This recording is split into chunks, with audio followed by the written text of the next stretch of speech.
Everybody, this is Irene Allen Block of the Paranormal UK radio show, airing on the Paranormal UK radio network. And with me tonight is my host, Chris Evers. Hello, Irene. How are you? I'm fine, Chris. Excellent. I have to explain to the listeners that Mark is inundated with work at the moment, so can't be around. And I'm not sure when he's going to be back. So we're going to muddle through for now, aren't we, Chris? Well, it's not going to be that we're going to muddle through. I think it's a great idea, actually, having guest presenters on. I certainly do. Yeah. And I think it's something that can bring more out of the show, to be honest. Yeah, well, people get to know you and they get to know about your show too, which is... Absolutely. That's Inside Outer Limits show, where myself, Christopher Evers, the editor of Outer Limits magazine, and also my co-host, Mr. Philip Mantle, who's UFO royalty, you know, we actually present a bi-monthly show, which, you know, obviously it's on every 2 weeks, and I believe we're on very, very soon. Yeah. In fact, we might have just been on, if I remember correctly. I tell you what, I do like that UFO royalty. Well, it's an in-joke, basically. What it is, Philip was on Facebook, as most of us are nowadays, and somebody put a comment on to another comment that I put, claiming that, you know, Philip Mantle was UFO royalty. So I've never let him live it down until that day to this day, you know. But it's an in-joke. He takes it in all, you know, the good merit that it's given, and I think we get on very well, to be honest. He insults me as much as I do him. Yeah, you do. You bounce off each other very well, which is very good. I love it. And people, get out there and subscribe to the magazine. Absolutely, yes. If you want to do a search on Facebook for Outer Limits magazine, or you can just do a standard Google search for Outer Limits magazine at our website, which is a Wix site. I can't remember the full title right now, as I don't have it in front of me, and Irene's landed that on me all of a sudden.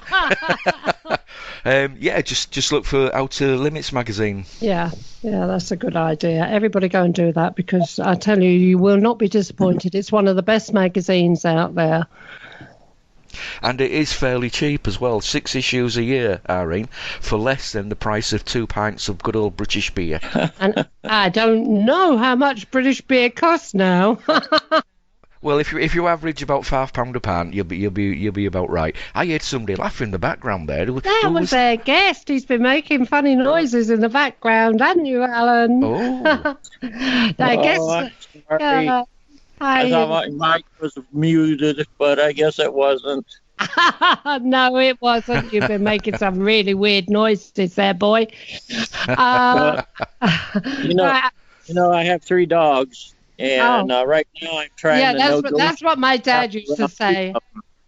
Alan, that's what my dad used to say. Every time there was a rude noise, he used to say, "Lay down, dog." Yeah, I can do that too. Lay down, dogs. I'll just take the credit for it, and there you go. Yeah, well, you're an animal, Chris.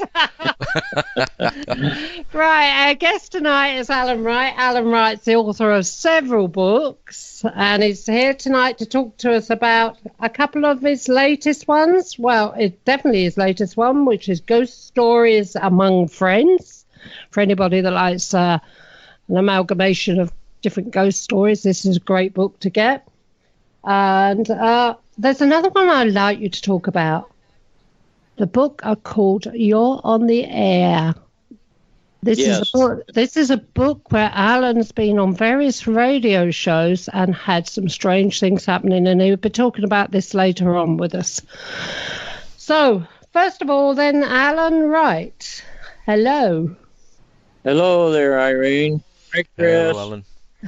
Hi, Alan. It's nice to have you back, because you've been with us before, Alan, haven't you? Yeah, okay. This is the third or fourth time, I think. I really enjoy your show. I enjoy talking to you. I like your accents, you know. It's really great, you know. I enjoyed the talk about the beer, the price of beer. Yeah. I tell you, Alan, myself and Irene have got two very different accents. Excuse me. Irene is, I believe, from the London area, accent, yeah. Whereas I'm from the York area, Yorkshire. I'm actually on the middle of the country, really, on the north bank of the River Humber, which is actually an estuary. But there you go. That's Yorkshire humour for you. Yeah, he's up there and I'm down here. Yeah, really. Well, I'm surprised you can understand us clearly. Oh, I can understand you. If you can understand me, then you're doing good. Yep, you sound fine, absolutely fine. Yeah. Well, like I said, you've been with us before, Alan, on a show, and we talked the last time about one of your books, which was Called to Heaven and Called to Hell, People, which is another good book that Alan's written. But tonight, we want to talk about this Ghost Stories Among Friends. How did that book come about then, Alan? Well, when I got done with that You're on the Air, I was not You're on the Air. Ghost Stories Among Friends. Yeah, Ghost Stories Among Friends. When I got done with my last book, I was wondering what I should do next. Yeah. And I kind of wanted to do something that I hadn't done before. And I came up with this idea of having my friends.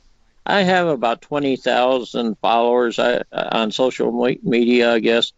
And I wanted I asked them to turn in their experiences that they had with ghosts or paranormal or with UFOs and stuff like this. And I got a really fair collection of these stories, and my wife typed them up, and we put them in this book, and we called it Ghost Stories Among Friends. And that's basically what it is. We were all friends, and they gave me the stories, and I printed it out for them in a book form.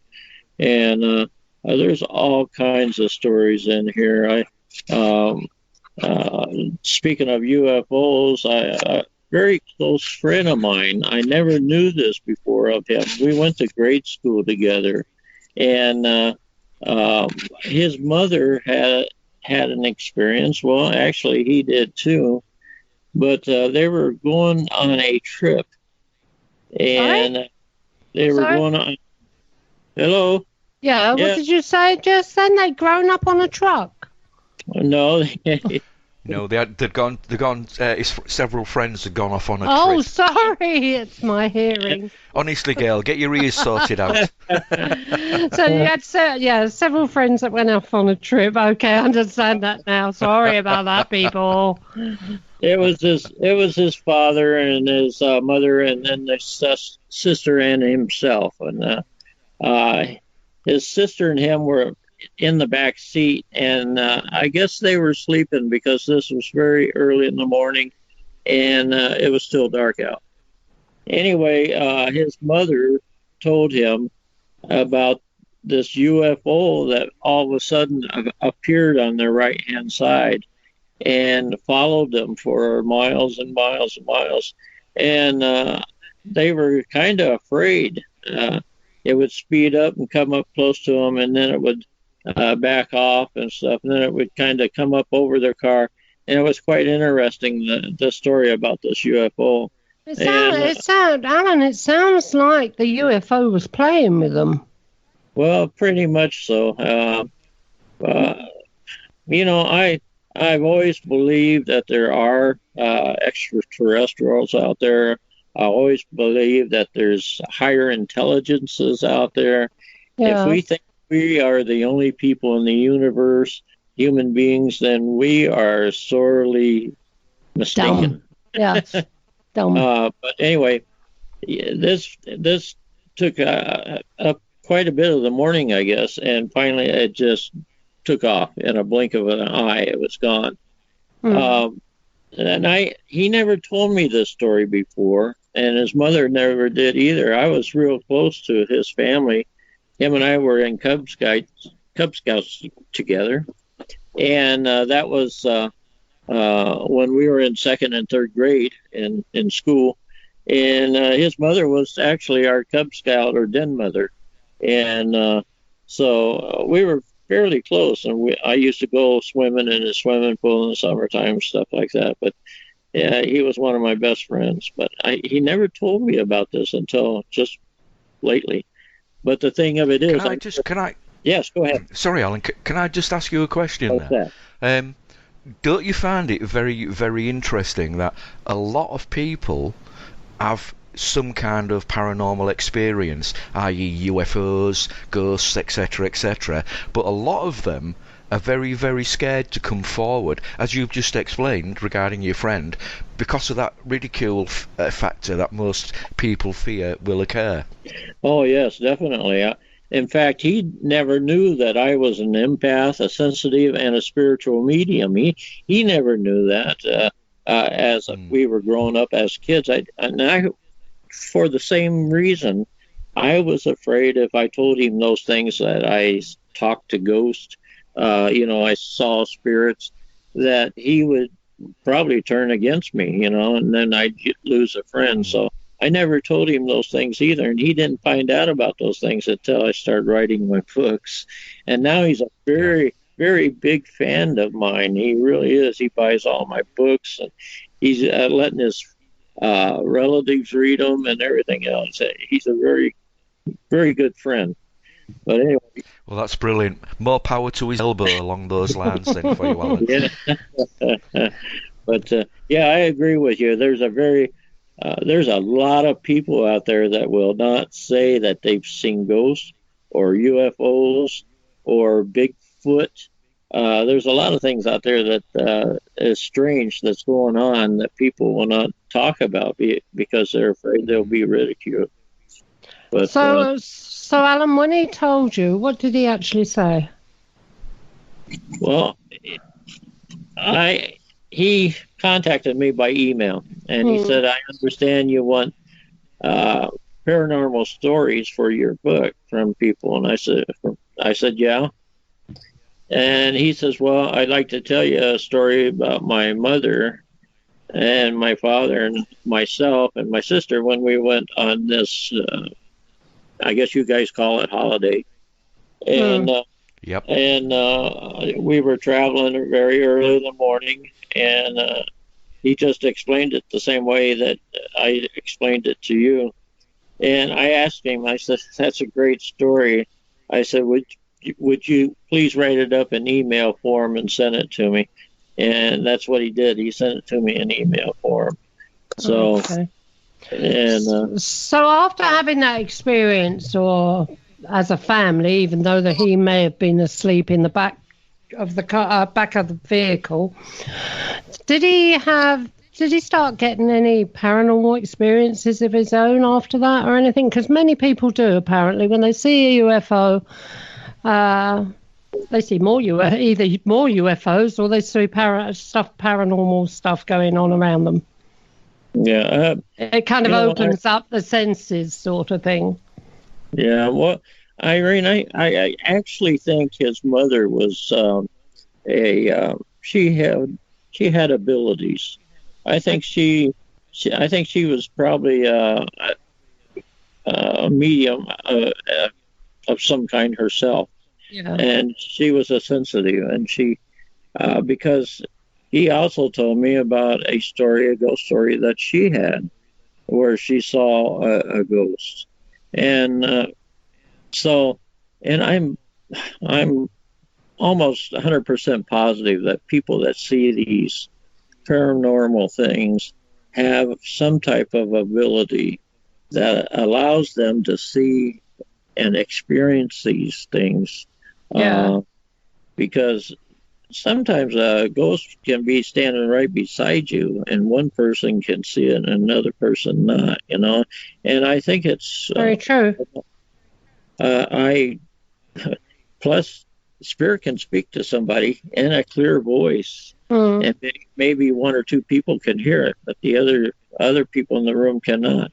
Yeah. And that I think it's because some people have the ability where they can.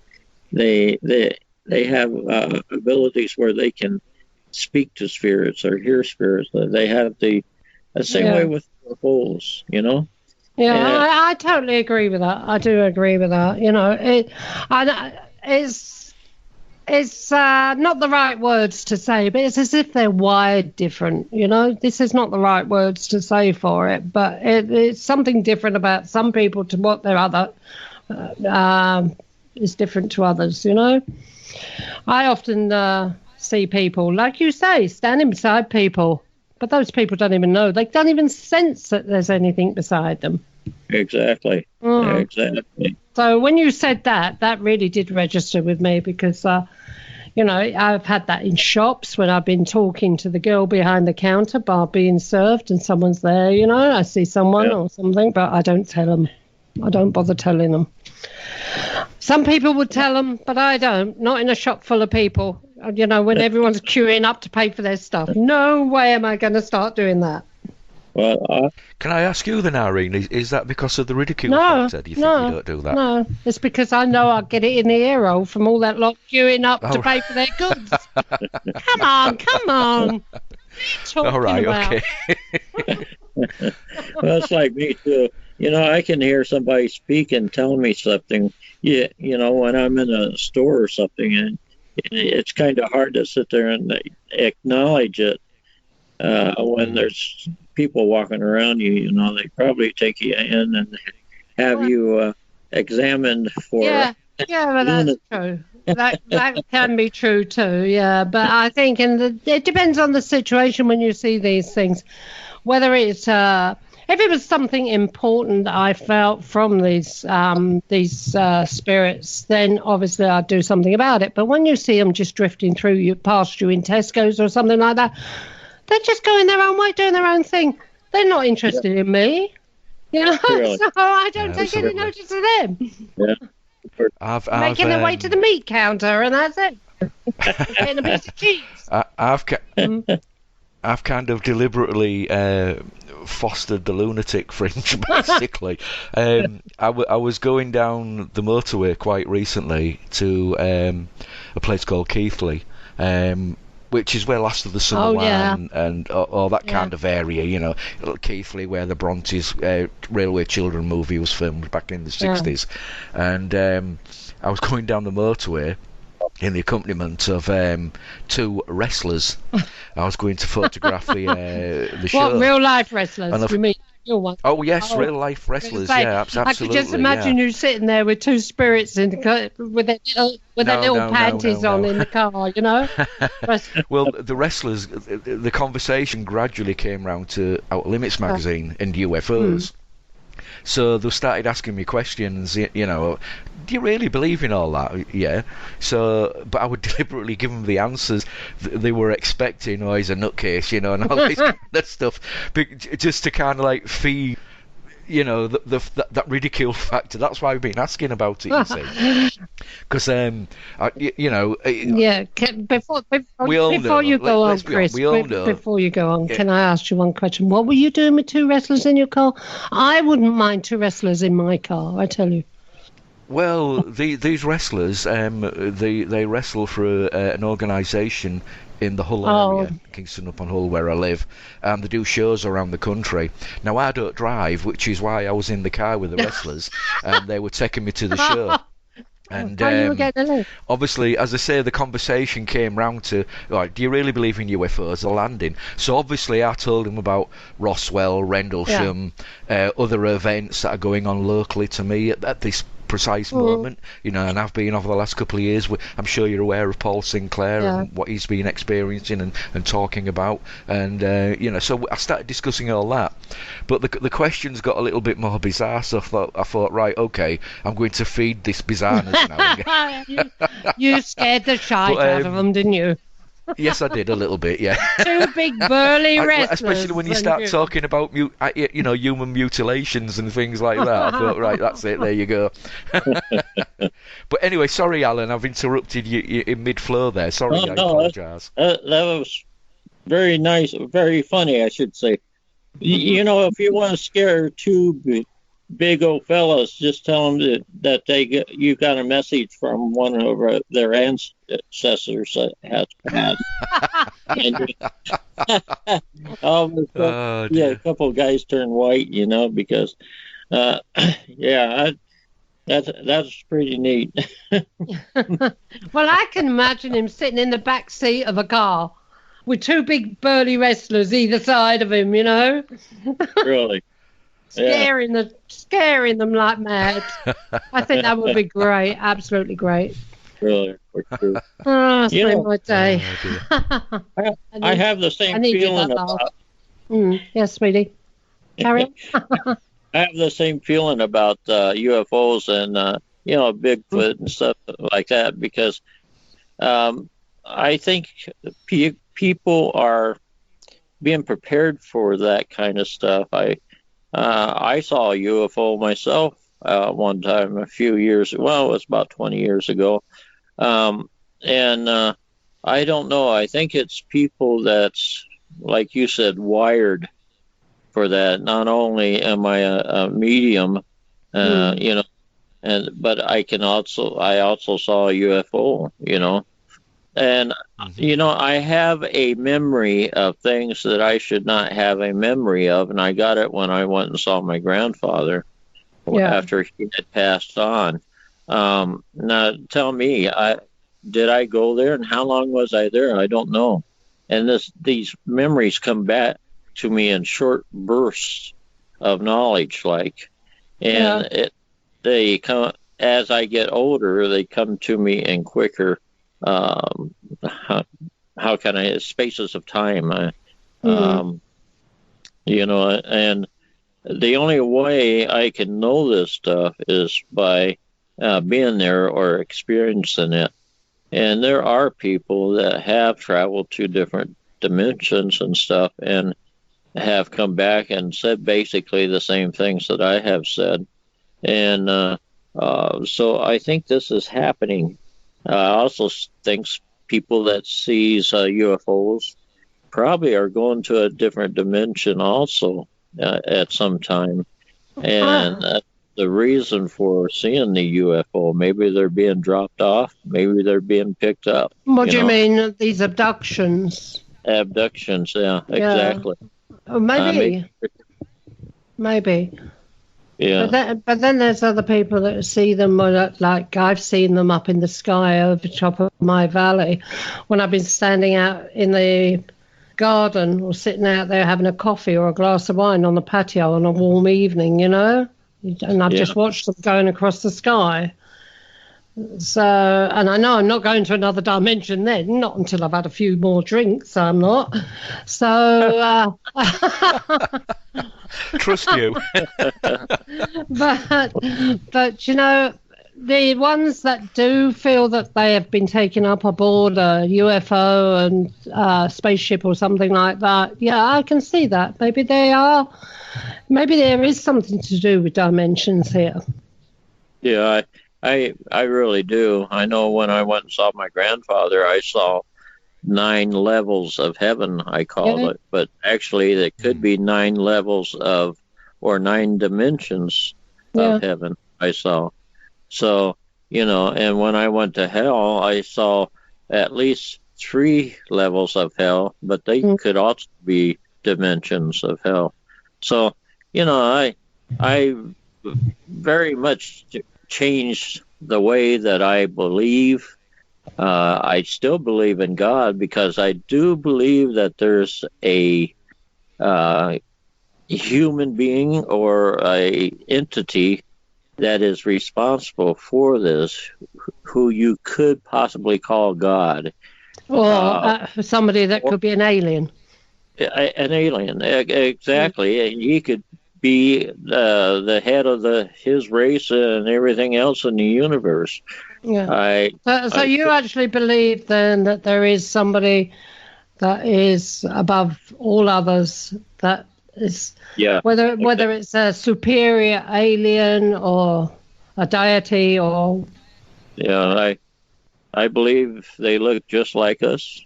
I believe that they were the ones that seeded the earth in the creation of the earth. I believe they seeded them with plants, seeded the earth with animals, and then later on they seeded the earth with modern man. Now, scientists know that mankind has been around for many thousands of years. Yeah, that's true. They have footprints that's millions of years old in the mud next to the dinosaurs.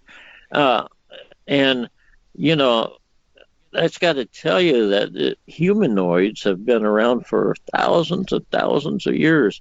But modern man has only been around for, what, the last couple thousand? Yeah. So, or maybe, let's put it at probably 3,000 or 4,000.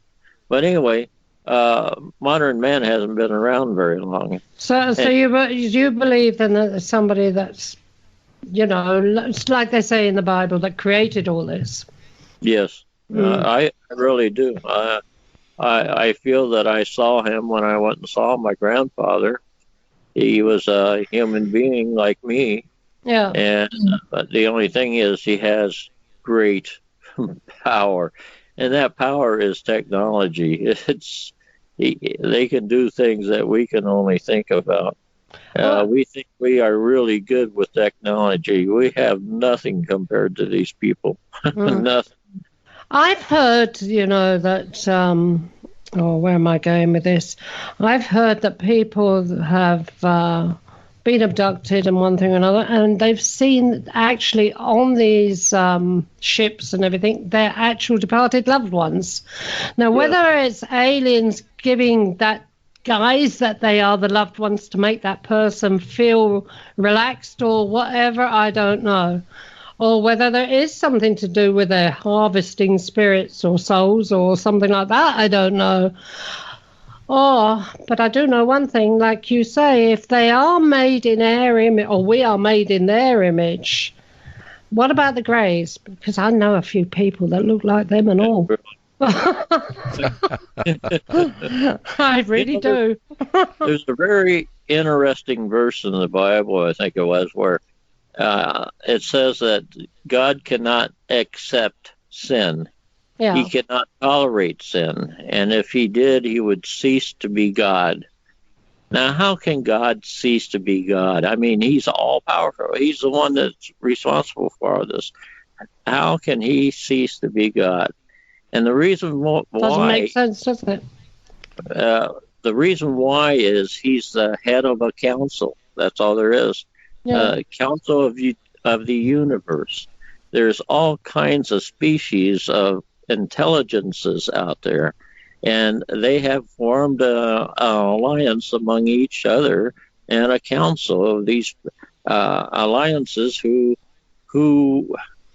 actually control the universe as far as humanoids and everybody else is concerned. And the person that's head of this is God. And if he did accept sin, if he did break the laws of nature, then, they could vote him out of office and he would cease to be God. And that's the only way it could be done. I mean, God's... But surely someone would have to take his place. If they voted him out of office, surely someone would be upgraded into that position. But then there should be a turmoil in the universe that happens. Well, there is now, actually. Well, that's true. But, I was showed a lot of things, and you're right. When I went and saw my grandfather, I also saw a lot of my ancestors, but that's not all I saw. I saw, like I said, these beings who look like us, just like us. And they are people. And they're the ones that has shown me all this stuff. I mean, as far as the different dimensions of heaven and the different dimensions of hell, all the stuff that they've shown me. They also showed me the end of this creation, if you want to call it that. Basically, it's just going to be a change in the earth when it goes from its physical state into like a spiritual state, just like we will when we die. And I was showing this. I don't want to skip. I've got to ask you, Alan. Oh, two things, first of all. One, I want to know why God said that we are made in the image of him when we all look different, except the Kinsella brothers. And two, after seeing all this, Alan, are you worried about dying? No, I'm not. I really am not. Do you feel more peaceful about it? Yes, because actually I saw what happens when you die. I mean, the spirit lives on. The minute the heart stops beating, the spirit moves on to its next role in this everlasting life. The spirit does not die. It's everlasting forever. And this little bit of life here on earth is to help us to grow in help us to strengthen our spirit. Yeah. I think that's the main thing. When we go through experiences, my father always said that it's a heaven and a hell, and we're living the hell part. We have to experience this hell in life on this world to get to the heaven. He's true. Some of it, yeah. I used to think, well, if I steal a pack of chewing gum, I'm going to go to hell. But that's not true, because when I went to see my grandfather, a lot of the smaller sins that we do, we pay for in this life. And God, I haven't got a chance in hell. Well, I have got a chance in hell, because that's where I'm going to be. And the amount of sins I've got behind me. Oh, my gosh. Even if you go to hell, different dimensions of hell is to help those people in the lower dimensions. Yeah, I'll be stoking the bloody fire, I will. What about you? What about you, Chris? Do you think you'll end up in hell? Well, I think me and you, and I think Alan as well, actually, we've discussed before what I actually think about the term hell. The term hell is a modern translation of a Greek word Hades. Meaning Hades, which is actually a translation of an Hebrew word, Sheol, which is basically, that's another name for the Valley of Hinnom outside the old city walls of Jerusalem. And the Valley of Hinnom, I think it was, is where the citizens of Jerusalem burnt all the rubbish and the stuff they didn't want. So, taking that word literally as it says there, hell isn't actually a burning, fiery, tormenting place. To me, it's a place that used to be the rubbish dump of old Jerusalem. So in some respects, that is correct, because all the rubbish will go to the dump. Either that or I'm going to Jerusalem. But there are several scriptures, as I'm sure Alan knows, in the Bible that talks of God creating a new heaven and a new earth. I mean, if you take, for example, 2 Peter 3:13, but there are new heavens and a new earth that we are awaiting according to his promise, and in these righteousness is to dwell. Is that a literal brand new earth that he's going to create? But, well, I would say no, because there are also other scriptures that God says in the Bible that the earth will dwell forever and the meek will reside in it. Yeah, exactly. So it's a very interesting, fascinating subject. Well, like I said, when the earth dies, it will take on its spiritual form, and that's probably going to be the new earth. I agree with you 100%. My view of the Bible has changed drastically after I went and saw my grandfather, and I came back and had all these revelations and knowledges and stuff pop in my head from when I went. but I still take the Bible for what it is. It's basically a history book of things. Yeah. There's there's only one God. It's one God this and one God that. But there's a little verse in Genesis that says, "Let us go down and make man in our own image." Let us. So how many of us were there? Was there a black Well, guy? if you take that verse literally, it does sound strange, but there is an answer to that. I think it's in 1 John 1, where it talks of, and we're going off on the religious tangent now, it talks about Jesus being created. Jesus was the first of all of God's creations before he made the earth. So when he made the earth, it actually, that verse in Genesis is referring to Jesus and God going down together to create man in their image. When you said 1 John 1, I thought you were beginning to talk Chinese. No. What's going on about Chinese things? Well, but you see, this is why the Bible is a fascinating book to read, and you're very right, Alan. It's an historical book. It's a book that can help with everyday living. It's a book that can help with medical things, believe it or not. There's also a little bit of science in there as well. It talks in Isaiah. It talks about being above the circle of the earth. Yeah. Exactly. So how was that known back in those days? If you take the religion out of the book and just view it as what it is, I think you would get more out of it. Like Ezekiel, as far as I'm concerned, he saw a rocket take off.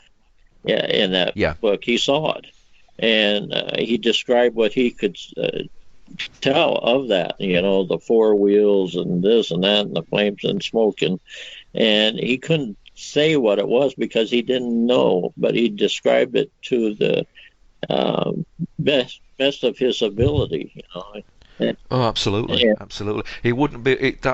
Philip Mantle occasionally comes out with something that we can compare this with. If we had an ant hill or an ant mound, and all of a sudden this 55-inch colour TV, flat screen TV landed in the middle of this anthill. Yeah, the ants would know it was there, and they'd climb all over it, but they wouldn't have a clue in a million years exactly what it did. And it's exactly the same with Ezekiel's description. Yeah, exactly. And but then you put the religion in it, and that cannot be a rocket. That's not what he saw. It's the power of God or the light of God, whatever but they take the logical stuff out of it. It's logical for Ezekiel to see what he saw, and he was describing it, and it is a rocket. It's a rocket taking off, and he was part of it. They came down, and took him, and he took off in a rocket. It's the only way to explain that logically. I actually agree with you, Alan. I do agree with you on that. Out of it, Yeah. Let's move the conversation back a little bit now to the new book, Ghost Stories Among Friends. Yeah. And out of all the information you were given to put in that book, if somebody said to you, or if I came along and I said to you, Alan, pick me one story from your new book that can prove to me, well, not to give me the collie wobbles, as it were, or anything like that, but that can prove to me, I'm not a wrestler, by the way. No, but you don't get that collie can prove wobbles to me. That's my job. That can prove to me the existence of life after. Which story would you pick? Well, that would prove life after death? Yeah. Well, I think probably all of them would, as far as a ghost is concerned. Yeah. Oh, yeah. My wife even wrote an experience about her brother. He had died, and but he has come back to her, and I'm having a hard time. Yeah, I should let her tell the story. But every time, give her the headphones. Give her the headphones for a minute. Yeah, give her the headphone. Tell Go ahead. What's your wife's name? She's What's also my publicist, by the way, publisher. Yeah. Okay. What's her That's name fine, again? yeah, that's What's fine. her name? What's her Lori. name? Laurie. Lori. Laurie. So my brother and I were very close, Uh-huh. and he passed away. And about, I don't know, 4 years after he passed away, She's very emotional about this, but Okay. I got divorced, and it was bad divorce. But anyway, every time that I'm in a really hard struggle or something like this, he comes at night to me and sits on my bed, and we have a conversation. Yeah. Oh, that's lovely. Yeah. I Yeah, want to have night times absolutely. now, but I don't. Now that I'm with Alan, but I want to see him again. Yeah. So Yeah. the thing of it is, though, I've If he's still coming to see her, then he's not gone, is he? He's Well, still there, No, you know. exactly. He's still Exactly. with her all the time. He's with her, and he knows what's happening with her, which is that's Yeah. lovely, really. Thank you for sharing that with us. We know it's hard to speak about lost loved ones. I have a similar experience. My mum passed away in 2004, and several months later, I was upstairs in the bedroom area, the bathroom area of the house, and I was getting a shave, as gentlemen occasionally have to, and I was using the mirror that used to be my mum's mirror in her bathroom, and my face in that. She looked at me as clear as day. Looked at me, and I just looked and I said, "Oh, Mum, no." And yeah, so it is lovely when they come back and see us. Absolutely. yeah. Last couple months we've moved from Utah, where we used to live, back down to Phoenix, where we used to live before too. But it was a very hard move. You know, we're elderly now. I'm 70. My wife is 60. And it's just really hard to move down to another place and get settled again. And there was a couple times that we were under a lot of stress and stuff. And her brother actually came to me, and he laid down at the end of our bed. Lori was asleep or something, and she didn't see him, but he laid at the end of my bed. I didn't at first know who he was. He just laid there, and he didn't say anything. He was just looking at me, and he had this stern look about it, you know. What was he doing? Sussing you out? Well, I think he was telling me to take care care of of her. her, look after her. Exactly, you know. And so when she woke up in the morning, you know, I asked her what her brother looked like, and she told me and everything, long hair and you know, stuff. And that's who he was. That's who he, you know, showed me who he was. The only thing I can say, Alan, here is he really loved her. Yeah, really. He really loved her. And you have a closeness like that with somebody in life. You can also have a closeness with them after. I'm just saying that you can. Mm. Well, I have an experience to actually explain to you as well. This isn't a personal experience. It's actually my wife. Several years ago, her father passed on, and she'd gone to stay at the house with him for about a week before, because her mum had actually, you know, his wife had actually ended up in hospital herself. If went along to look after him, but my wife's got multiple sclerosis, so it was the best that she could, really. Anyway, she's gone to sleep on the couch, the settee, which could pull down into a bed, and she was visited in the night by a spirit who actually explained to her that he was a brother that had never been born. Wow.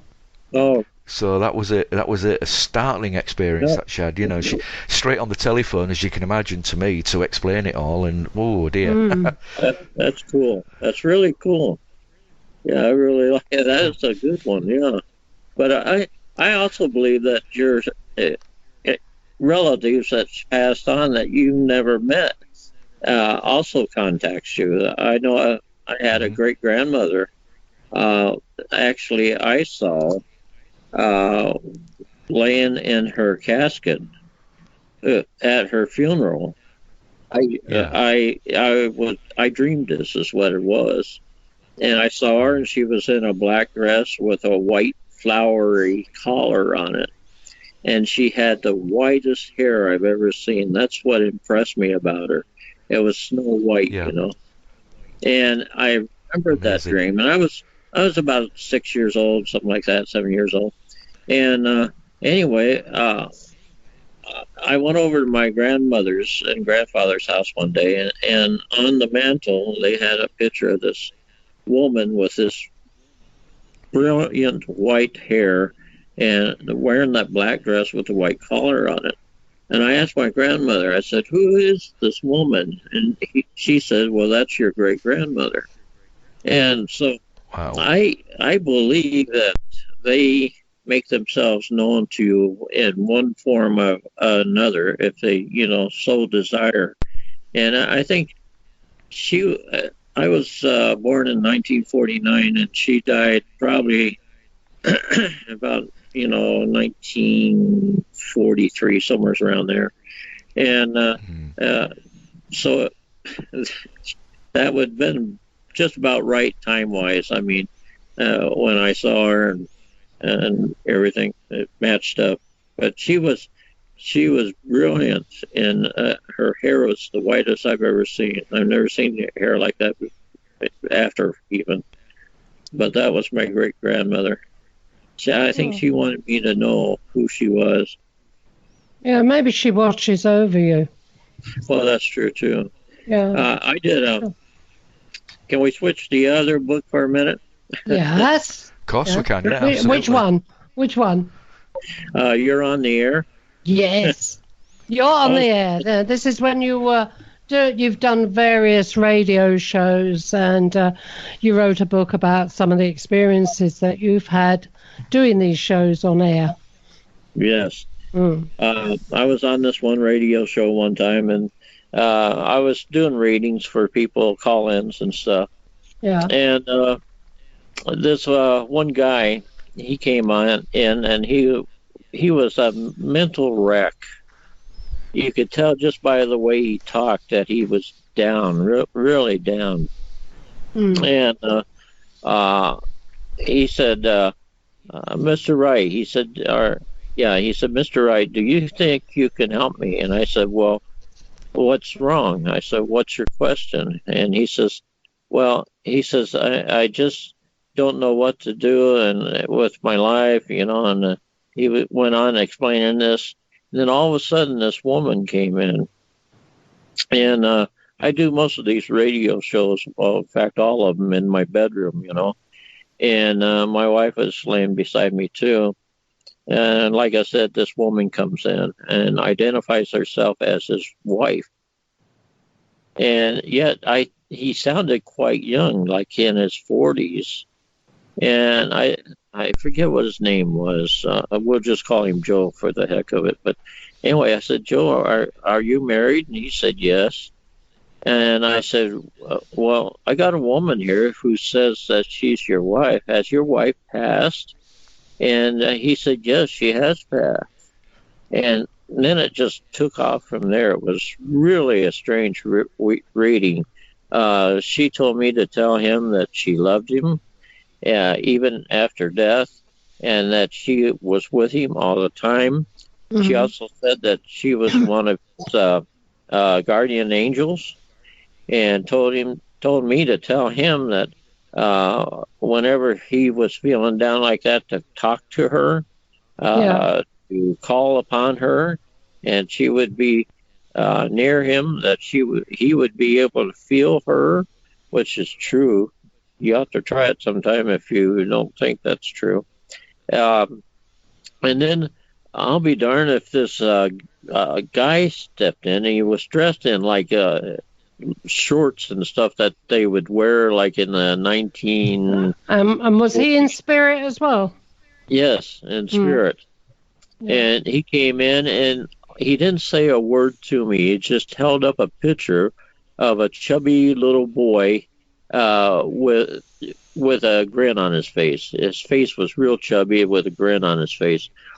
And I said, Joe, I said, I've got a boy here. I said, he is identifying himself as possibly, I said, I really don't know. I said, all he's doing is holding up a picture of a boy who has a chubby face and he's smiling. I said, did you have a chubby brother, or were you chubby, or what? I don't understand. He said, well, yeah, I had a brother who passed, and he was chubby when he was young. And I said, okay, this is the guy then. And he came through for the same reason, to show him support and stuff. And then right after that, 2 guys came in spirit, and they were dressed in military uniform, like what they had during the Vietnam War. And they identified themselves as his uncles, and they were brothers. And he told me that in the course of the reading there that, yeah, he did have 2 uncles in Vietnam, and that they had passed. And they were there to show us support too. You know, by the time I got done with that reading, we must have almost 100 spirits inside our bedroom. Our bedroom was just full of spirits. And wow. And I told my wife, I said, do you see this? And she said, yeah. She said, I see it too. She's also a medium. Yeah. And I couldn't believe what was taking place in this reading. But, you know, when I got done reading him, his voice had picked up, his attitude had changed, his personality, and really helped that guy to know that most of his family who had died was supporting him and also providing guardianship. Oh. So you made him feel a lot better about himself. And did you ever hear from him again? Did he ever contact you after that? I gave him my email address and everything, but I haven't heard anything from him since. But maybe that's a good sign. Maybe he doesn't need me now. Yeah, maybe so. Yeah, maybe so. Alan, can I ask? Do you have any spirit guards? Yes, I do. I've got a couple of them, as a matter of fact, and they also helped. But when I'm close to spirit, I can actually see them come through the veil, and they walk up towards me, and that's when we can communicate. But my spirit guides are there also. That's interesting. They kind of protect me. I haven't had to really deal with anything evil or bad, and I think. Well, I would imagine that you do ground yourself then, surround yourself with light and so on. Exactly. Yeah. I do meditation. Before shows, I get myself in order. I have a little door in my brain, and when I open it for the show, that telling the spirits that I'm available and they can come forward. And you see, Alan, you are one of the good mediums. You're not like me. I've got a couple of spirit guides, but they're continuously on holiday because they cannot handle me. They really cannot handle me. And I used to be like you. I used to do it all properly and everything, but you know, as I've got older and one thing or another, I just say, you know, if they want to talk to me, they talk to me, and that's it. If they don't want to talk to me, go away and leave me alone. That's what it's got to now. I know as a medium, I have spirits around me all the time, and I have to be careful as to what spirits are around me, you know, because I've picked up a couple of attachments, you know, at times, and that's not good. It took me 2 weeks to get rid of this one attachment, and I had to cleanse myself, purge myself, and everything, and it took me about 2 weeks to get back to myself. So they can be nasty little buggers, can't they? They are nasty. They Yeah. actually change your personality, is what they do. They try to take you over, and you just can't allow that. You can't allow them to do that. Um, that And that's why you should ground yourself, Irene. yes, I'm yes. well grounded, Yeah. mate. Consider yourself told off, Irene. I am well grounded. A couple of spirits out the bottle in the kitchen, and I'm down on the floor. The one thing that amazes Joking, me, really. ladies and gentlemen, is when we talk about spirit guides, is they seem to go in a well, is it just a fashionable thing? You know, most mediums come out with like, oh, I've got Buffalo Bill, or I've got George Custer, or I've got Henry VIII, or something like I've that. had a monk since I was a little girl follow me about, a monk. But as far as I know, there is not, any other spirit guides that wander around me. They are just ordinary. You've got the little boy, or you've got. They never had any money or anything like that. No one famous, nothing like that. Yeah. No. Welcome to my world. And I keep on about getting drunk on spirits, people. Don't take any notice of me. I'm allergic to alcohol, to tell you the truth. I have to have antihistamines before I have a drink. No. But I do eat a lot of grapes, and that's what I'm doing again. Yep. Well, you're picking the wrong wine, aren't you? With the I forgot what you call them now. There's something in wine that can make you have hangovers and all the rest of it. So you need to pick the right wine, Irene. Neil, we make our own wine here. No Ah, additives, right. nothing. No hangovers. It gets, Excellent. the wine will get you tipsy, but there is no repercussions from it after that. Good. Oh. Good. I grow my own grapes. So, Excellent. But Is that every year then, Irene? Just to go and grab them? yeah. Is that why you go to Italy to grab the grapes? No, I go to Italy for other things. No. Let's face it. Let's keep it clean, please. Let's keep it clean. No, the wine in this house, it's Casa de Clemente, Yeah. which is the name of the house. Yeah. House of Clemente. Brilliant. Sorry about that, Alan. So, Alan, we got off tangent. Sorry there. about that, Alan. Yeah. Alan, you mentioned UFO stories in the book because I'm fairly certain me and you have spoken before. I'm fairly certain we have. Yeah. Actually, with Irene last time, actually, and you mentioned UFO encounters in there. Which particular UFO story stands out for you? I deal with UFOs mainly with what I do and what I investigate in the Outer Limits magazine, really. So, what stands out for you?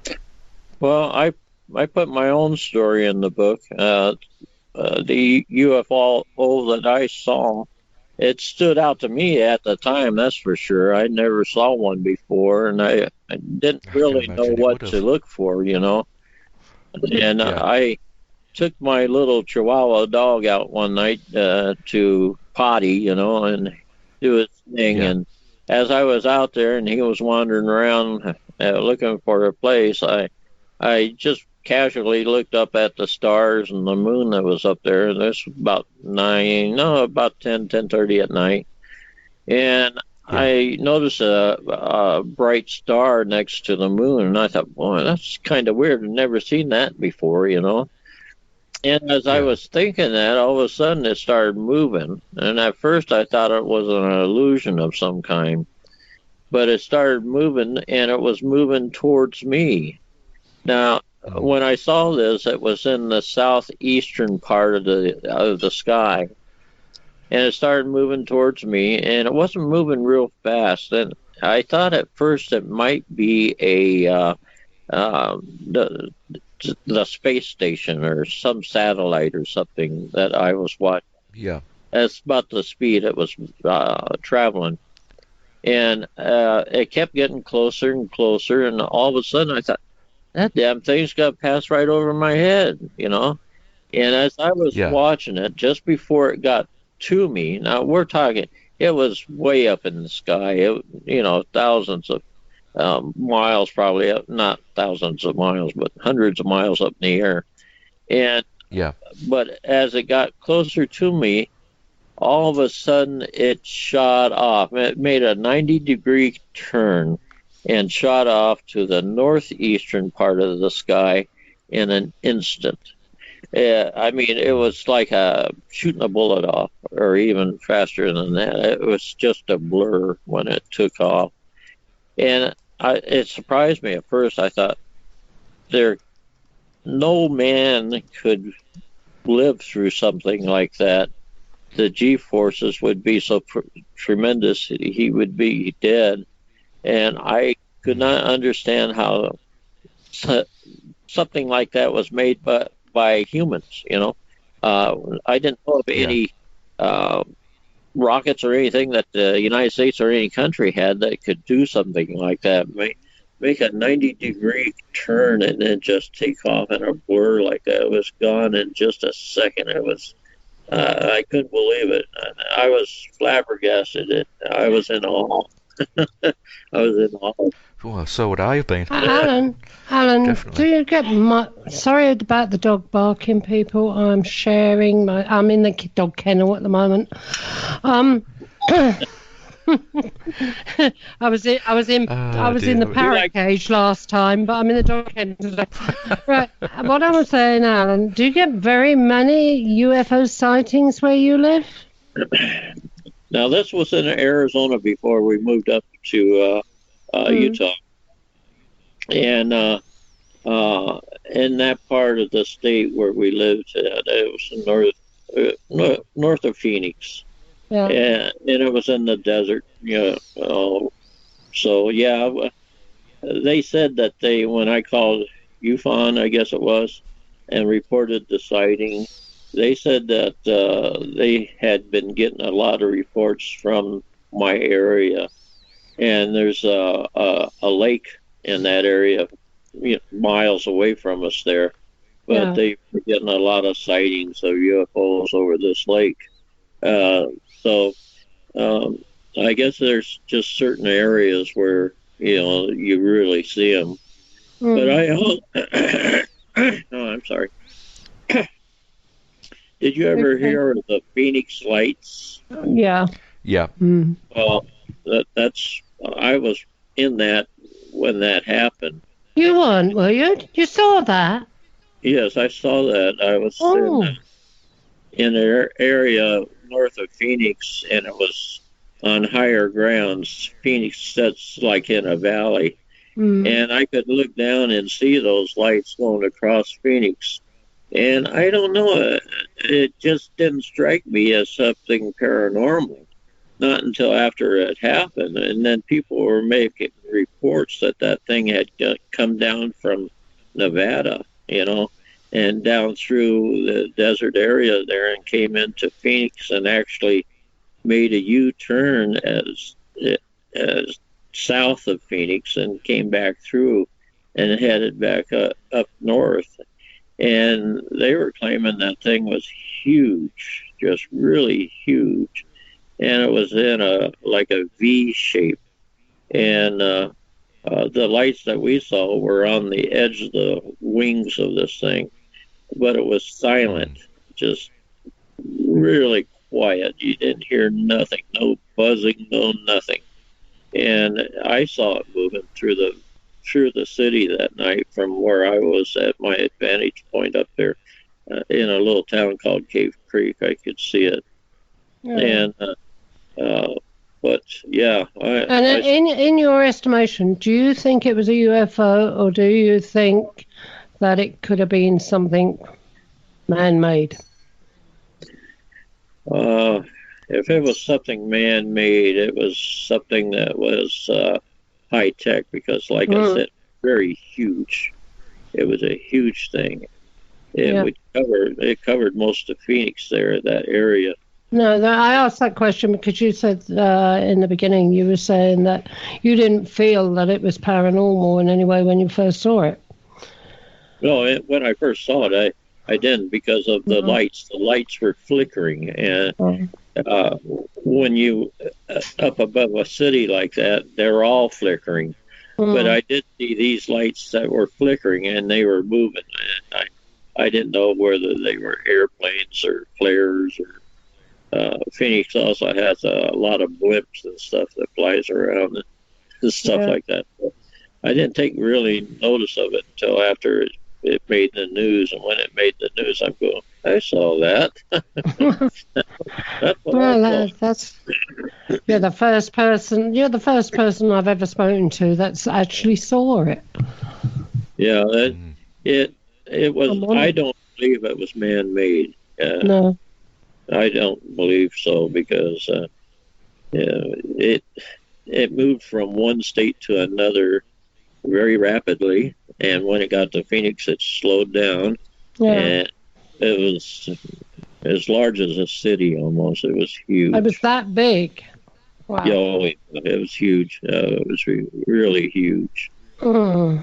It actually darkened the ground as it flew over people and stuff. Yeah. I've heard about the fact that they can be as big as football pitches and things like that. Yeah, definitely. This one was huge. I just thought it was a mothership. I don't know what a mothership is. That's excellent. As Irene says, that's the first time I've actually spoken to somebody who witnessed that as well, to be quite honest. Now, as we've got about 54 minutes left, shall we talk a little bit now about the other book we mentioned earlier on, the You're on the Air? Okay. Shall we talk about that? Okay. I told you that one story about that. Yeah. I was in 2018. I must have been on about 45 radio shows and all. I was trying to push my books, and make myself known and everything. And as I was doing this, all of a sudden these spirits was wanting to make themselves known, and I was actually having to interrupt some of the shows to get this spirit's message across. To tell you the truth, I think Mark was one of the first ones, Irene. Yeah, you did say something about his brother, wasn't it?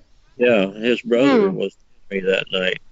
Yeah, and you're not giving me one yet, though, have you? I'm still waiting. Nobody ever gives anything, no message to me, because they know I'm trouble. I never get nothing, not from. Do you know? I've even out of curiosity gone and visited people that say they're mediums. Nothing, they can't get me. Really? Yeah. Maybe your ancestors just don't like you. Nobody likes me. I don't like me. Oh dear. Well, see, the way I get the messages is through the ancestors, and Mark's brother came through that night. Yeah, and he was. And strange enough, what's that? Strange enough, at the time you gave him that message, he'd been previously really getting quite upset about his brother because it was coming up to an anniversary.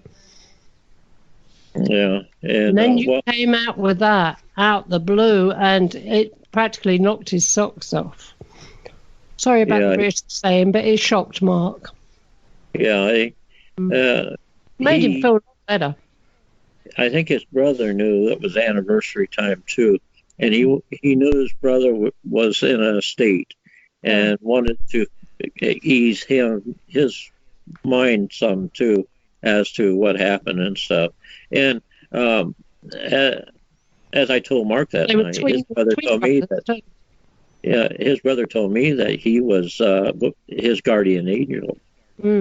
That he was going to be around him all the time. And I told Mark that his brother told me that he was going to be in one of his dreams, and his brother said no more. And I do believe he has dreamt about him a few times as well. Yeah. But, they were so close because they were twins. They were twins. Yeah. Yeah. And it was such a big shock to Mark when Bill actually died. And he felt it very, very bad. And you saying what you did make him feel a lot better after that. I know that. That's the only reason why I do it. If you don't make people feel good, then why do you do it? I'm not going to have a spirit come in and start saying bad things about them or stuff. I No. just don't do that. That's not my way. And Oh, you know, you'd only get that if it was for me, I tell you. If it was being for on me, the radio, there'd be plenty of bad things said. maybe that's right. you know, being on the radio too, spirits don't have any boundaries, and No, they no. tend to say things that's on their minds and do things that that you wouldn't necessarily want on the air. So I kind of have to be sure that what I say is kosher. That it doesn't upset anybody. So you translate it into a nice way. Yeah, exactly. Or I don't say it at all, because I'm not gonna have somebody's spirit come up and say that she was the playmate of some guy, that whose wife is still alive or something. I'm just not gonna do that. And so anyway, yeah, Mark was one of them. I have so many of them in that book. I had this one lady that was a call-in on one of the shows, and she was a younger girl, I probably young 20, something like that. And she was in a state too. She was actually crying on the phone as she was talking to me, and she says, "Do you think you could help me?" And I said, "Well, what's wrong?" And she says, "Well, I think I'm crazy." And I said, "You think you're crazy? Why do you think you're crazy?" And she says, I've gone to psychiatrists and stuff, and they give me medicines, and I just don't like taking them because they make me feel like I'm dying or something. She says, I just can't take them. And I said, I'm going to ask you something right now. Yeah. I said, I believe you have abilities. I said, do you see people when other people don't see them? And she says, well, yes, I do. And I said, do you hear voices? And she said, well, yes, I do. And I said, well, I'm pretty sure you're a medium. I said, you need to go see a person that's a good medium. You need to talk to them and have them tell you how to handle this. I said, I don't believe you're crazy. And I said, you to go ahead and do this. By the time I got through talking to her, she had changed completely too. The crying stopped and everything else. Sometimes we declare people crazy when actually they're not. Well, look how many actually got put in asylums during the Victorian times. Yeah. Oh, yeah. Definitely. Just like this poor girl, if they stuck her in an asylum, she would have been really lost, because. Yeah. But she had ability. She was a medium. She heard voices and she saw things, and she didn't know what to make of them, and she couldn't really tell people without, being told she was crazy. Yeah. And then they were giving her drugs to cut it out, But anyway. Yeah. Well, I've had these abilities since I was born with them, so I'm used to them, and I've learned how to handle them over the years. Yeah. So you mentioned there about telling her to go and see a good medium, somebody who could help her, etc. What is your opinion, Alan, of people who mess about with the occult? And I'm thinking, when I say the occult, I know there is a light side and a dark side to that. Yeah. But what do you think about people like Aleister Crowley, or for example, Elena Blavatsky, people like that, who actually got mixed up a little bit more in the dark side of magic with a K? Yeah, I really don't know what to think. I actually feel kind of sorry for those people. I don't know why you would want to be mixed up in the darker side of mediumship, magic, or whatever you want to call it. Well, I think with them it was to gain power. Well, that's true too, but at the same time, it gives the rest of us bad names, Yeah. Yeah. It makes other people look at us like we're the same way. And I've had people, when they find out that I'm a medium, they tell me I worship the devil and I'm from the devil, and the devil has nothing to do with this, nothing at all. I'm also a healer. And if I was from the But devil, I wouldn't be healing people, and I wouldn't be making people feel good about yeah, themselves. but it's a lot of the mainstream religions, isn't it, Alan, that Oh, have yeah. actually pushed people's opinion that way. You shouldn't be doing this, you shouldn't be doing that. But in all honesty, I found mainstream religion, Catholicism, Protestantism, etc. To me, they're hypocrites, because they've taken over these whole places where these old worships used to take place to Mother Earth, etc., and then they've built their own churches on top of them, on most of them, on the old mounds where these religious rites used to take place. So it's a little bit hypocritical. Yeah. And a lot of them actually do use pagan symbols within their own churches and have pagan, practices and so on. Exactly. I agree with you. Like I said earlier, you take the religion out of the Bible and you have a totally different view of the Bible. It seems like every religion puts its own spin on the Bible. And then the things they can't explain in the Bible, they don't preach it, or they don't teach it, because they don't know why. But I agree with you 100%. More wars have been fought because of religion. More wars have been fought, and there's been so much death and destruction because of religion. Absolutely. I think religion is one of those things that you have to tread carefully when you start getting into one, and take it for what it's worth. Absolutely. Take good parts from it. Yeah. So, tell us some more about the events of You're on the Air then. Tell us some more stories and tales or information from there. Okay. Let's see. I'm trying to think of some more. I had some. It's always one of those things when somebody asks you a question like that, your mind goes blank. Mine does as well. That's when I'm being interviewed like this. Mine goes exactly the same. Yeah, goes absolutely. Sorry, blank. Well, Alan. I have this one. She was the host of a radio show. She lived in Michigan, and she asked me once.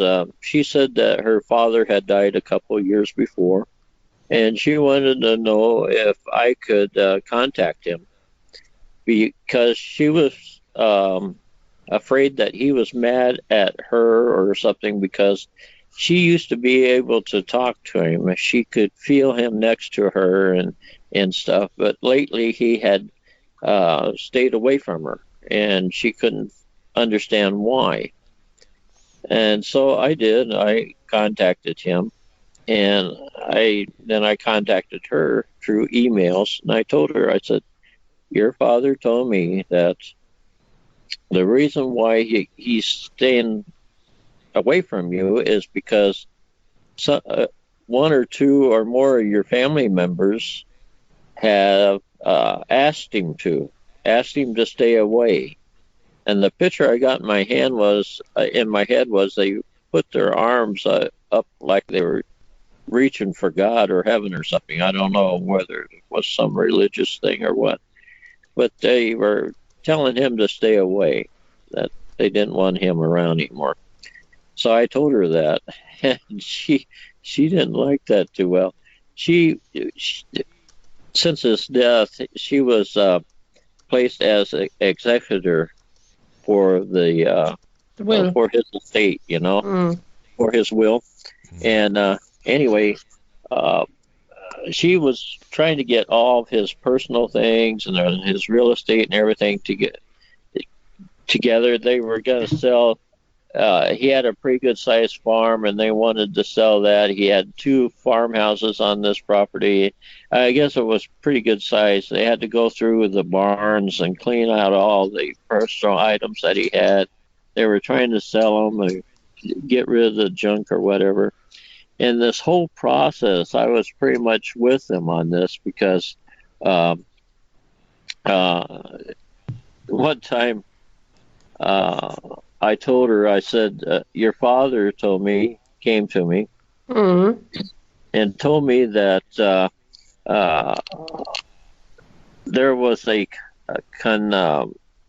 argument or almost like a kerfuffle, if you want to call it that, between the brothers. And well, she wanted to know why they were fighting back and forth and everything, why the family wasn't getting together. So her father told me, he says, I told her, I said, well, your father told me he held up a statue-like thing. I said, do you have a statue on your farm or anything? She said, a statue? I said, yeah, it looked like a statue to me. It had with its arm up in the air. I said, do you have one maybe in the house itself? And she said, no, I don't think of anything. She said, could it be an old pump?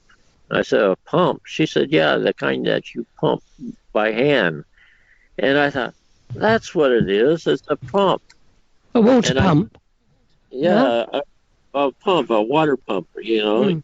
And what happened was these 2 guys, there was 2 water pumps, and these 2 brothers got one each. And then they started arguing and fighting about these pumps. I guess one brother wanted the one that the other brother had, and he wouldn't give it to him. And I don't know, there was a big old fight going on about this. And the father was pissed off about it and told her that he wanted them to stop fighting about these crazy pumps. So, yeah. Wow. Yeah. And even on this same thing, this went on for a long time because she wanted to know. One time, she found an old gun in one of the barns. Yeah. And she didn't know who it belonged to, and she was wondering if maybe her father could tell her who it belonged to or if it was one of his. In the process, I contacted her father, grandfather, and great-grandfather. Now, the grandfather himself, the guy in the middle, would not talk to me. He would not talk to me at all. But he was the one holding the gun. And her father says that the gun belonged to him. And so I told her that. And that was a big help for her. She really liked that because the gun was supposed to be handed down from father to son. Yeah. And so it was actually her father's that was given to him from his father. So anyway, that cleared that up. But yeah, you can do a lot of things when you're a medium to help people. I didn't realize that so much, but that's in the book too. The stories that I just told you about that. Okay. She had Alan, sorry. What I was going to ask, do you want to just carry on, finish, and then I'll ask you? Oh, I'm done. Oh, so am I half the time. But no, what I was going to say is, have you ever had anything sort of like demonic, picked up on anything kind of really, really evil when you've been talking to people? Yeah, one time, I think I told you this before, I went over to California to see a friend of mine. Yeah. She bought a house that was built in about the 1920s over there in, I forget what town it was in, but anyway, she had 2 daughters, and her was living in this house. And when I went over there, she asked me if I wanted the tour of the house, and I said, yeah, sure. So she took me through all the rooms downstairs, and then she took me upstairs. And we started down the hallway where the bedrooms were at. And the bedroom at the end, I started getting a bad feeling, and I couldn't go into it. It was cold and dark. It was what Yeah. it was giving me. It was giving me a bad feeling. And when she went in there, I didn't go in. I just sat outside the door and just kind of looked in. And when we were all done, she went downstairs, and the two daughters came in, and she told them that she had taken me for a tour of the house. And the two daughters said, "Oh, did you tell him about the baby that cries?" And I said, "The baby?" They said, "Yeah, sometimes at night the baby cries up there in the bedroom." I said, "From that room at the end, right?" She said, "Yes." I said, "You need to get this house blessed. You need to get that thing out of here because it's evil, really evil." And so that's what I did. I blessed the house and I cast that thing out. And fortunately, I was able to do that. I saw her later, and I asked her if she had any more problems with the baby crying. She said no, it had stopped. Oh, So that's good. that was the thing. That's excellent. And then we lived in a haunted house, my wife and I, and we lived in it for 3 years, and we had a evil entity in there too. I came home from work one day, and all of a sudden there was hundreds of flies in the windows. Oh, I've had that. Oh yeah, I've had that when I've taken the ring out. Yeah, and I really didn't know what to do at the time because I couldn't use poison on them because we had dogs, and so I just took out fly swatter, started killing them, and they were these big old fat disgusting things. They looked like blue flies. Yeah, the strange thing about that when it happened here was the fact that it was in the middle of winter. Flies don't, it's very, very strange for it to be in the middle of winter and when there's no windows, no doors open, and the whole room actually filled up with flies. My husband had the floorboards up to see if there was something dead under there, but no, nothing. That's what I went all over around the house, outside the house. And this happened in winter too, didn't it, honey? I think she's off or something. But anyway. Yeah, it was December when it happened. Not the first time, but the second time it happened was in December. Second or third time it happened was in December. And, I've got a ring that's hundreds of years old, which is locked up in the safe. And he's an evil-looking little bugger. And the very first time it happened, somebody I was working with turned around and said, "It looks like Beelzebub." Well, Beelzebub is Lord of the Flies. And then the next thing happens was that all these flies were everywhere. And I thought, shit, it's Beelzebub. But no, I don't believe it is Beelzebub. I believe that the ring is either... I don't know. I sent it to the British Museum asking them if they thought it was Pan, because I hoped it was the god Pan. And they said no. I said to them at the British Museum, "I've been told it's a demon, but I'm hoping it's Pan." And they looked at it and they said, "No, it's not Pan.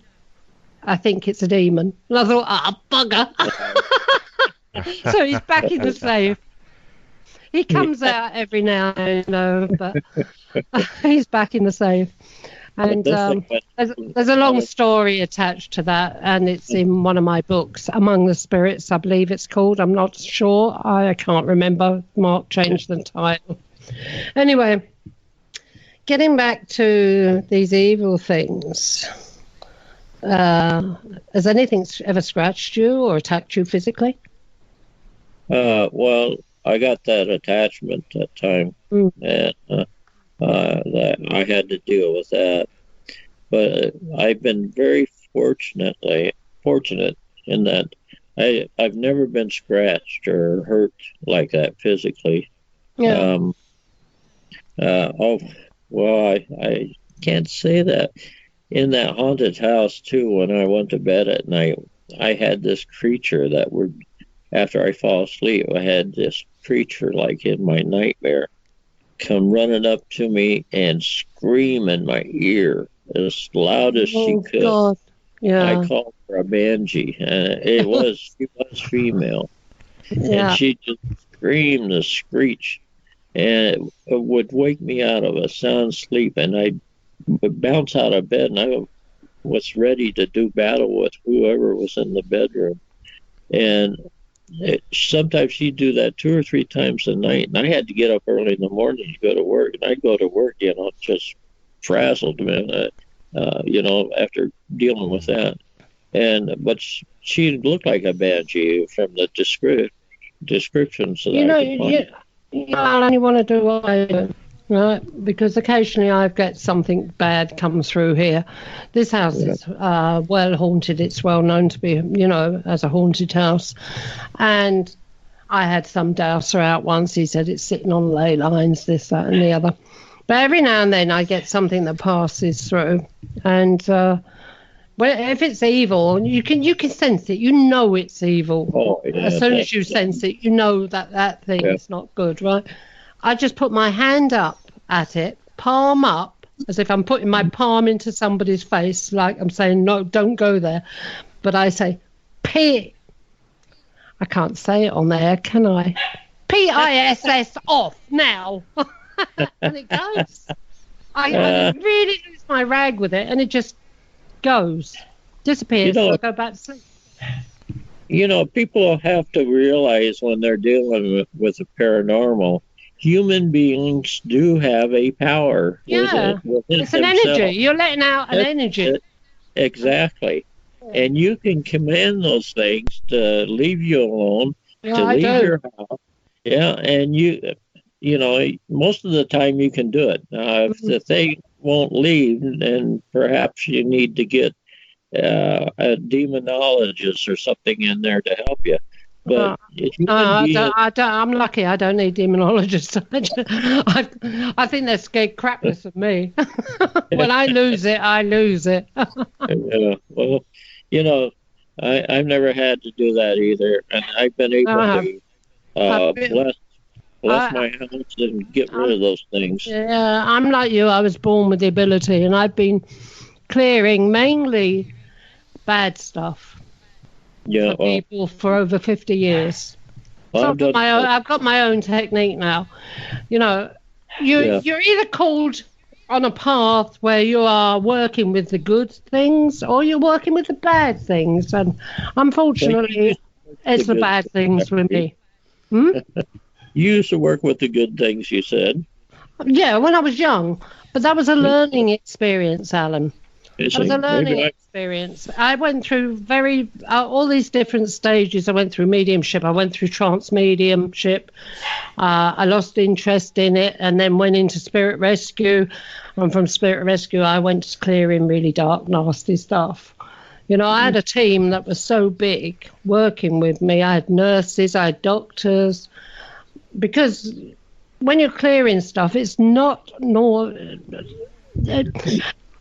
these demonic things, what people call demonic, I don't like to call them demonic because demon is, to me, is a church word, made up. It's a man-made word. Yeah. These energies that are bad, they're like parasites. They're like, and they're ancient. But they are ancient, but they are rare. They are rare. And many of the people I worked with or worked to help, it was not anything to do with that. They weren't taking the medication right, or they were overdosing on the medication. They were hallucinating. And that's why I also worked alongside doctors and nurses. Yeah. Well, Then I'd done work for the church. But as always with the church, if you say you work, you don't say you do any work for the church, because the church will never acknowledge you doing work for them. Oh, yeah. Because it makes them look bad. They can't do their own job. Yeah, yeah. You tell them you're a medium of any kind, and they kick you out. Yeah. Excommunicate you. Yeah. But as soon as something goes wrong that they can't handle, they look for people like me. Exactly. Huh? Exactly. And I'm the one that's got to go doing the arse kicking. Been there, done that.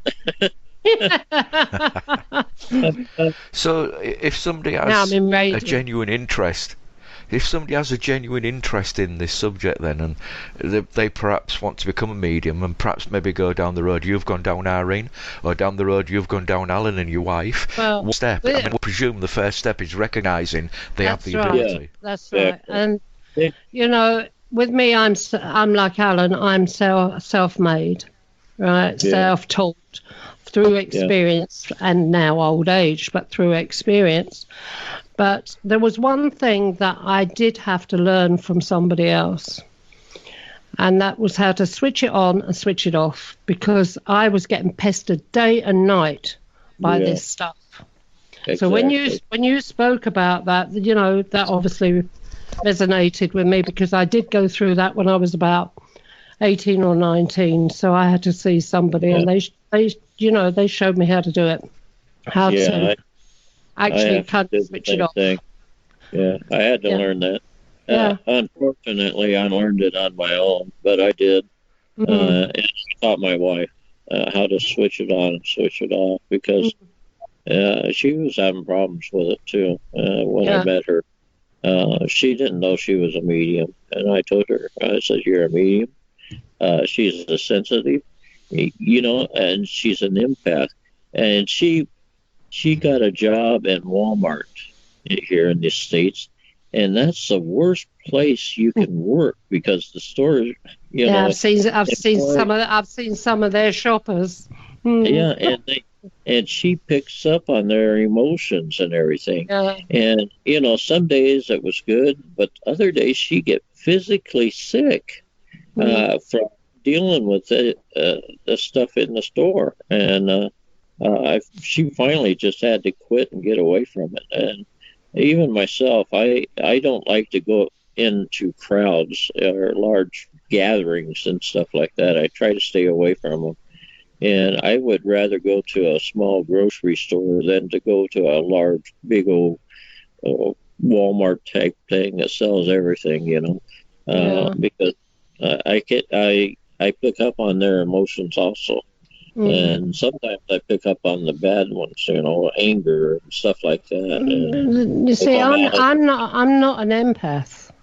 I'm not. This is what makes me different. And I think this is why I can handle this dark stuff, because I do not have feelings and I don't pick up on other people's feelings, not unless I really want to. I can sense when somebody's not happy and things like that, but I don't absorb it into myself. But I've got to say here, people, I do not do this stuff anymore. I am a radio presenter, and I'm far happier now. Really? So please don't bombard me. Well, so once they've recognised then this ability, is there any way they can go online to be trained or to receive advice? Be very careful, because there are a lot of charlatans out there who will rip people off for money to train them, saying they're training them. Absolutely. So what is it they should be looking for then, Irene? Well, I didn't really look at anything. What happened with me, I was getting bombarded with this stuff day and night. And one day I was walking up this street, and I walked past a spiritualist church, and just out of curiosity, I felt like I wanted to go in. There was a service going on, and I wanted to go in. And I went in there, and there was this little shriveled up old lady up on the podium called Ivy Scott. Maybe some people will remember her. She was absolutely brilliant. Ivy Scott, she worked the South London area. And I stood there because when Ivy was on the platform, there was no seats anywhere. People were just standing about because they couldn't get seated in the church. And I stood there and amongst the crowd, and she just pointed towards me and she said, "I want to see you afterwards." Just like that. She said, "You are being showered," she said, "with a light. It's coming down over you like a waterfall." She said, "I want to see you. I need to tell you something." So afterwards, when everyone had left, I went and saw her, and she turned around and said, "You are having trouble turning this all off, aren't you?" And I said, being a div that I was at the time, I said, "What are you talking about?" She said, "You see stuff and you can't stop it." She said, no, I'm going to show you how to stop it. She said, and she gave me her home address, and she said, I'll see you there on, I think it was on a Tuesday night. She said, come to my house on Tuesday night, she said, and I'll show you. Anyway, I went there, right? Mm-hmm. And there was these people sitting around in a circle. And there was something about hugging a tree or something or other, I don't know. And I thought, oh, my God, what have I got myself into, you know? And she said, I want you to sit there and concentrate. And all of a sudden, all these noises and sounds and people talking at once, like all talking over top of one another, was going through my head and everything. I opened my eyes, and surrounding this circle behind everyone was all these people standing. Mm. And they were all trying to tell me about the person that was sitting in the seat in front of them in the circle. Yeah. So she said to me, tell me what you see. I said, don't see anything. You chicken. There was no way I was going to go through that lot. Anyway. I can imagine. Was your experience similar to that then, Alan? We're coming to the terms yourself that you had this ability. Well, like I said, I was born this way. And over the years, I just learned how to deal with it. I had to find out when I could turn it on and turn it off. I had to deal with having friends and not letting them know that, I had abilities like this. There was times that, I was told things about them that I could not say anything to them about what I heard. And it was really bad, especially like Irene said, during the teenage years. I had spirits around me all the time, and there's never a break from it, And no, there wasn't. If you remember that film, The Sixth Sense, it's very much like that. Yeah. Or Whoopi Goldberg when she does her bit and they all come in trying to talk. It can be very much like that. But don't you find, Alan, that although Ivy did show me or tried to show me how to handle this, she gave me ideas on how to handle this, but at the end of the day, it's you that develop your own turning off mechanism. Exactly. Yourself. I think everybody has their own way of doing it, don't you? Yeah, I do. I have my way. I told my wife how I do it, and then she does it the same way as me. But I developed the way I do it over years and years, and I did it by myself. But if I had to deal with that 24/7 now, I don't know. You go mad. You go mad if you have to deal with it 24/7. That's what's wrong with some of these people, like that girl I was telling you about, who was crying and upset, and she thought she was crazy because she heard real voices and she saw things. And I told her, I said, no, you have abilities, and I think you are a medium.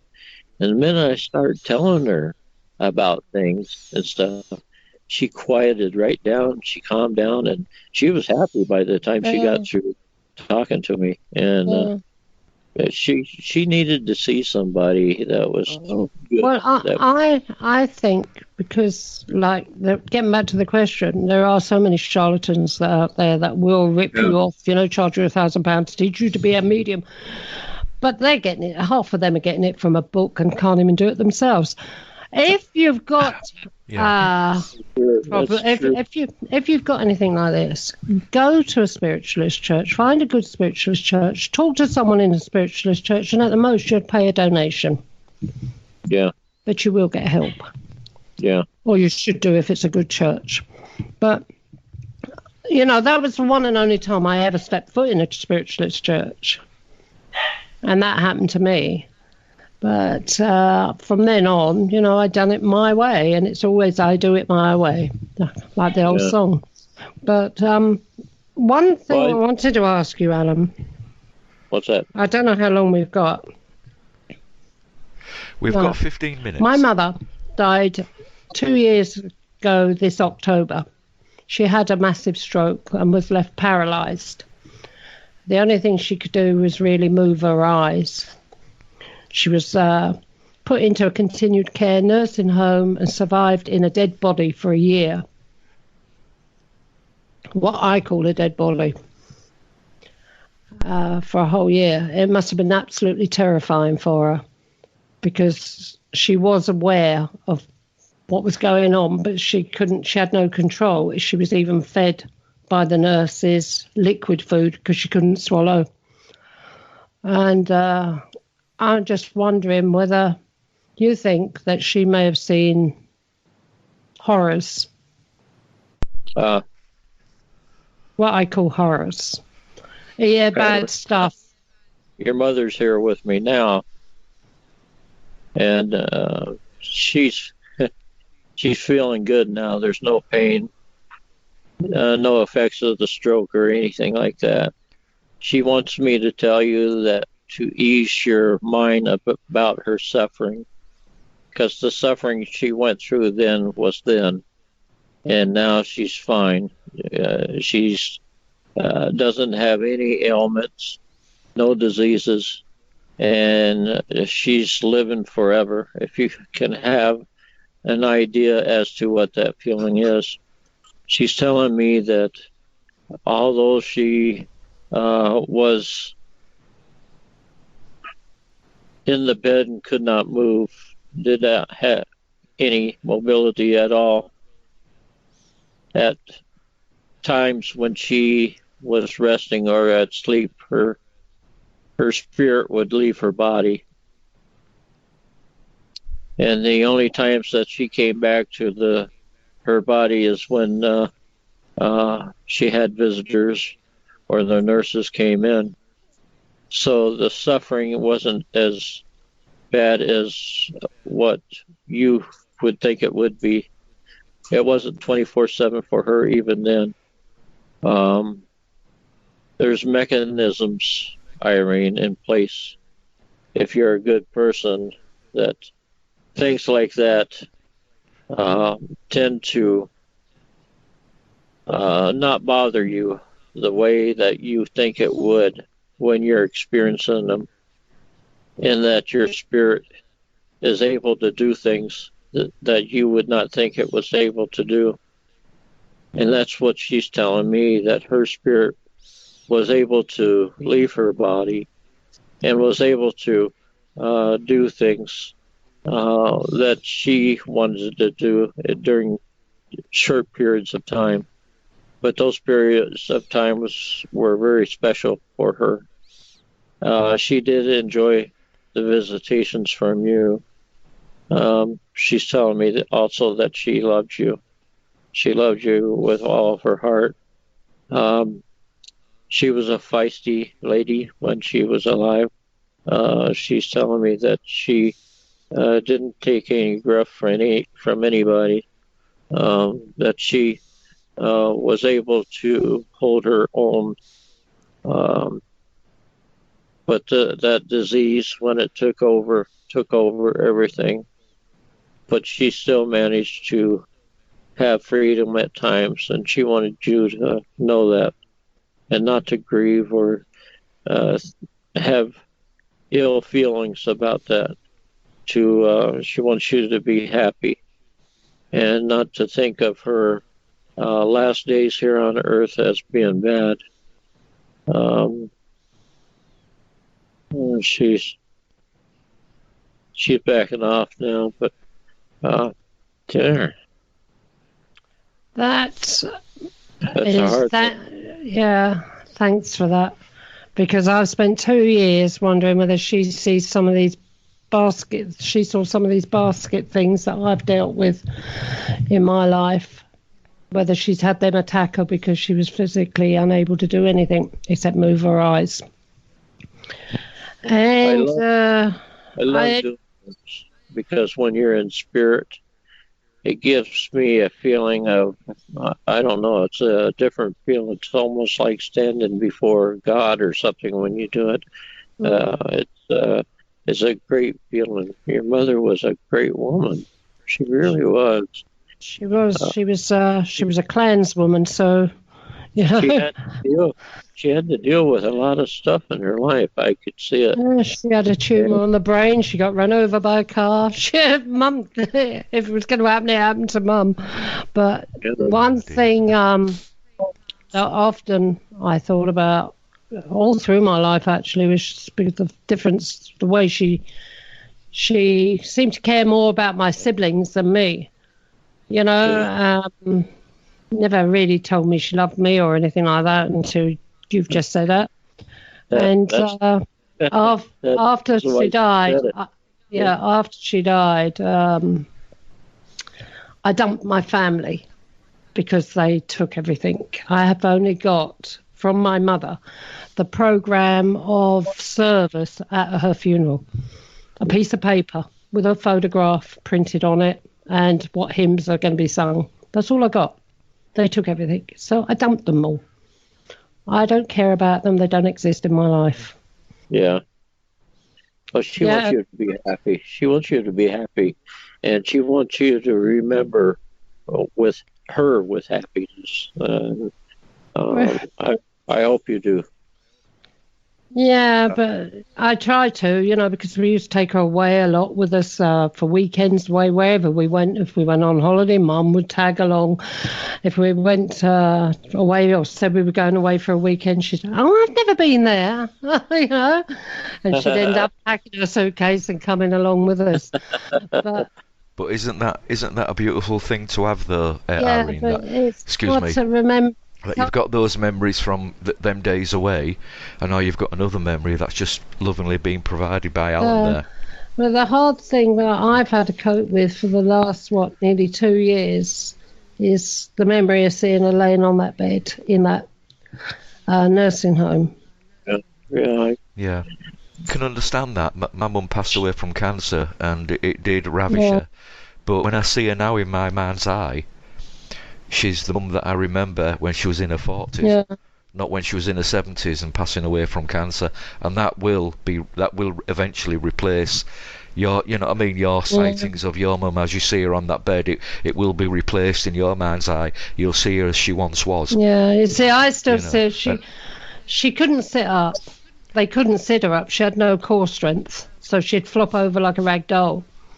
And that was Mum. That was the way it was in the end. And, she was always scared of dying. And now I often wonder whether somewhere in the back of her mind she had a premonition or knew that she wasn't going to have an easy death. Maybe so. She didn't have like I said, she was telling me that her spirit left her body, Yeah, that's a good thing, because I often thought that as well. I often used to sit there beside her bed and talk, because she couldn't talk back. She was paralysed, she could only look at you, and she'd drift off to sleep, and I'd think to myself, I wonder if you're there, Mum, or whether you're flying around somewhere. Yeah. But now you know, thanks to Alan, that she did understand what he was talking about, and she did love you, which is a fantastic thing. Yeah, really, for sure. Now, what I want to do, folks, because we've literally got 6.5 minutes left, is this the point now, Irene, where we can ask Alan where we can get his books from? Go on then. Okay, go ahead, Alan. Okay. I have 7 books in print right now, and you can get them at Amazon.com/author/Wright Allen. I sell all my books through Amazon. In fact, you can go on Google and Google my name, and a couple of my books will come up, and my name also. And that's Alan Wright with a W, not yes, That's Alan Wright. ALAN Wright, WRIGHT. My first ancestors came over from England. I'm pretty proud of that. So yeah. Anyway, and I have another book that's written. as soon as I get settled here, my wife is going to get it published, and I'm writing my 9th book now. As soon as we get settled, also. Okay. That's excellent. Right. So, are those so if sorry, Chris, if Amazon's anything okay, like, Irene, when I go on it to. When I go on looking sometimes for a book and I can't remember the title of the book or something, I just put the author's name in the search at the top, and up comes all the books. Alan Wright, spelt with a W. Yeah. And you'll find my books. Yeah. I can give you a name of them all. Through the Veil and Back was my first one, and it has a new cover. At the Edge of Eternity is my second book. My third book was Roads Less Traveled. My fourth book was My Destination for the Truth. Fifth book was The Waves of Time. And, of course, the sixth book was You're on the Air. And then my newest book, Ghost Stories Among Friends, also is my last book that's out right now. Yeah. Okay. What were you saying, Chris? I was just going to ask, actually, Alan's just explained about his writing maybe one or two more books, but I was just going to ask him, is he going to attend any events in the next few weeks, where people can maybe bump into him? And we've literally got less than 4 minutes now left on the programme. I'm going to the Phantom Fest, but this is in November, this coming November, and it's in Virginia, right? Yeah, Phantom Fest in Virginia in the United States. I'll be there. It's I think it's a 2-day affair. But anyway, just one day? Oh my goodness. But I'm going to be one of the speakers there also. I'll have a table and a booth set up. Hopefully I'll sell some books there too. Well, hopefully, yeah. So if you're in that area, folks, and you want to meet up with Alan and maybe buy one or two books, purchase one or two books from him, then that's the place to be in November. And of course, as Alan says, you can get them on Amazon as well. Yes, buy them. Yeah, absolutely. Okay. So we've got 2.5 minutes. 2.5 minutes. 2.5 minutes. What we're going to do in 2.5 minutes? Have a cup of tea and we can thank Alan. I'll make you a cup of tea and we'll have a piece of sponge cake. Oh, all right. Yeah, 2.5 minutes. So, well, Sorry, Alan. Can I tell one story, a quick story? Yeah, go on. I was telling that lady, two brothers were fighting. I told her one time she was sad because her father wasn't coming to her. And I said, well, your father's sitting here beside me now. And she said, why can't I feel him? I said, well, he tells me he's going over to see you right now. And I said, he makes me get goosebumps and I get cold. And so about 2 seconds later, she says, oh, my God, I'm cold and I'm getting goosebumps. I said, well, your father's sitting right beside you. That was a quickie story. That's absolutely fascinating. Well, I've certainly enjoyed this discussion with you, Alan. I think we've covered one or two things that were slightly unusual from the norm, I should think, and from the normal things we talk about anyway. Yeah, really. I've really enjoyed that. So thank you once again from me for spending that time with us. Yeah. Do you want to finish off, Irene? You got about a minute. Minute and a half. No, what am I going to do in a minute and a half? We are at the Paranormal UK Radio Network. Rebranding. We're changing a lot of things for the better. We're going to try and bring more to the listeners, and what else are we doing now?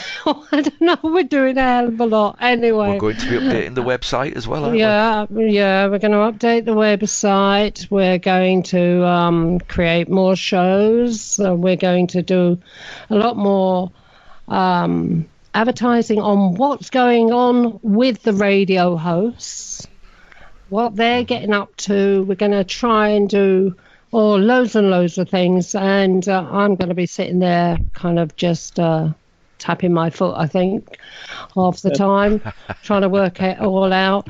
We have Andy Mercer, who is one of the producers of some of the shows. We have 20 seconds. We have Tim Tim is the production manager, and Tim's in charge.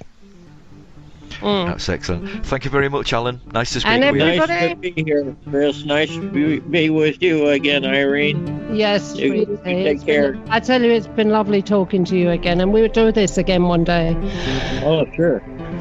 But in the meantime, people, you can find us everywhere. Just Google, you'll find us. PAUK Radio.